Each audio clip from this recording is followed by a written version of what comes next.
Morning everyone. सुप्रभात बच्चों। मैं आज आपके कक्षा में 9th में हिंदी कृतिका से पार्ट 3 रीढ़ की हड्डी, इसका आगे का पार्ट पढ़ाने जा रही हूँ। आज आपका है सेकेंड वीडियो इस चैप्टर का। ओके, तो आज पढ़ेंगे सेकेंड वीडियो का। ये एक एकांकी है, आपको पता है, ये नाटक की तरह है। तो अब आज हम पेज नंबर 29 पढ़ेंगे।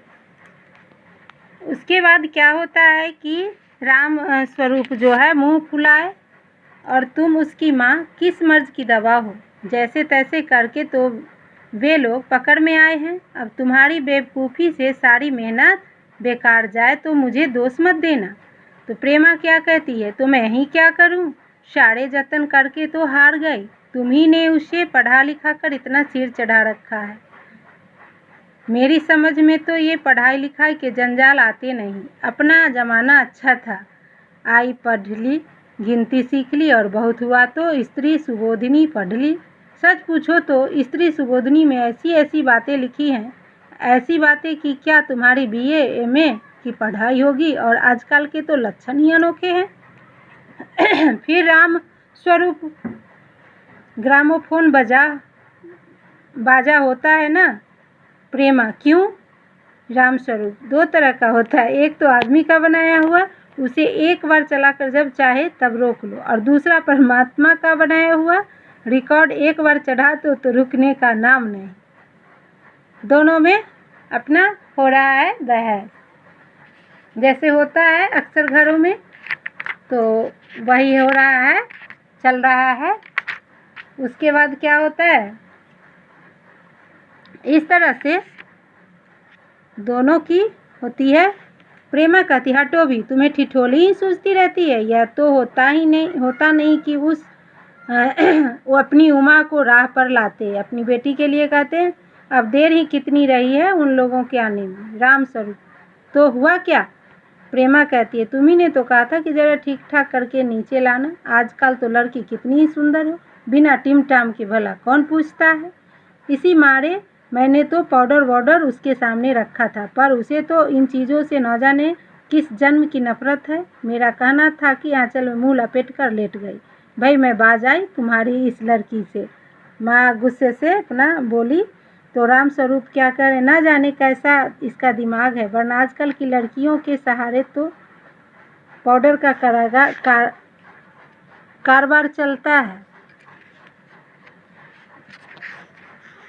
उसके बाद है पेज नंबर 30।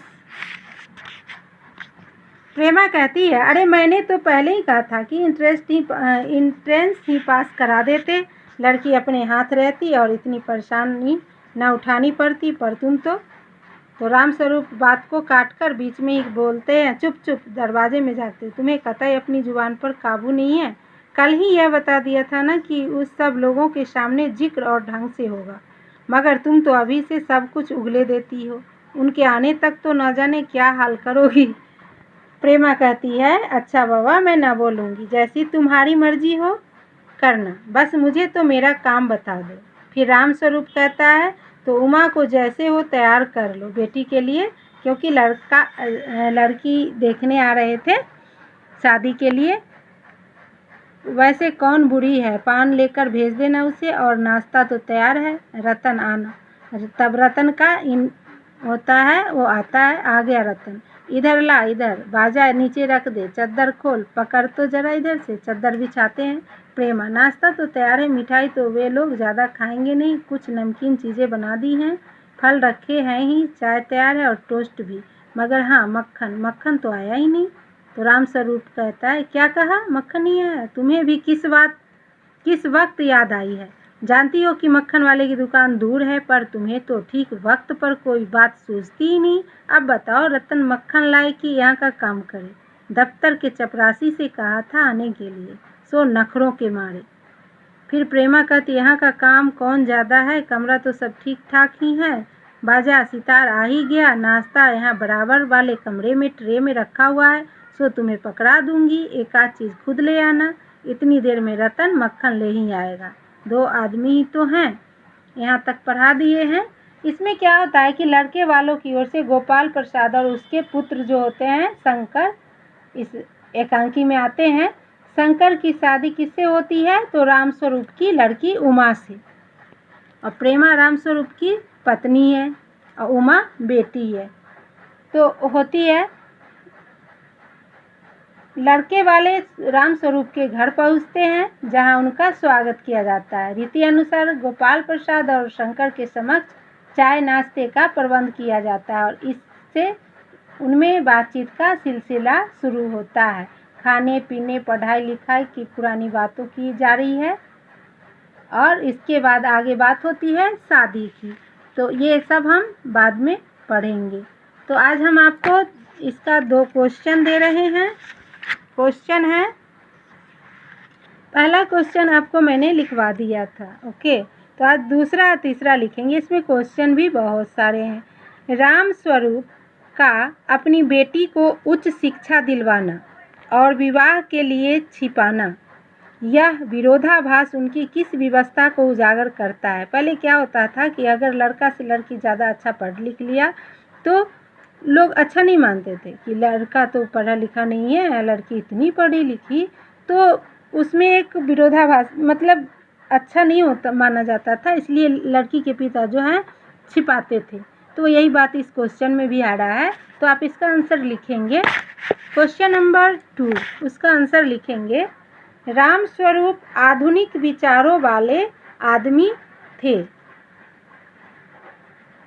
वे स्त्री शिक्षा के पक्षधर हैं।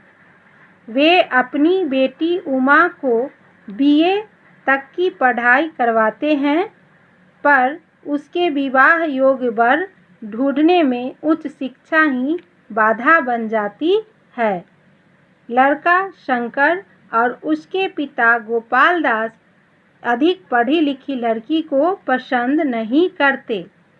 प्रगतिशील विचारों के होते हुए भी वे एक लड़की के पिता होने के कारण उन्हें वर के पिता के आगे झुकना पड़ता है।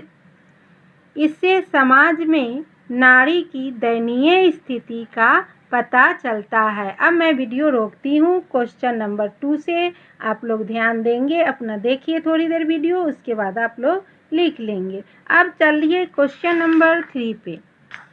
क्वेश्चन नंबर 3 है, अपनी बेटी का रिश्ता तय करने के लिए रामस्वरूप उमा से जिस प्रकार के व्यवहार की अपेक्षा कर रहे हैं वह उचित क्यों नहीं है? तो ये क्वेश्चन है, इसका आंसर है, यहाँ देखेंगे आप लोग डायरी में। रामस्वरूप चाहते हैं कि उनकी बेटी उमा लड़के वालों के सामने सज धज कर जाए, वह अपने BA पास होने की बात जाहिर न करे।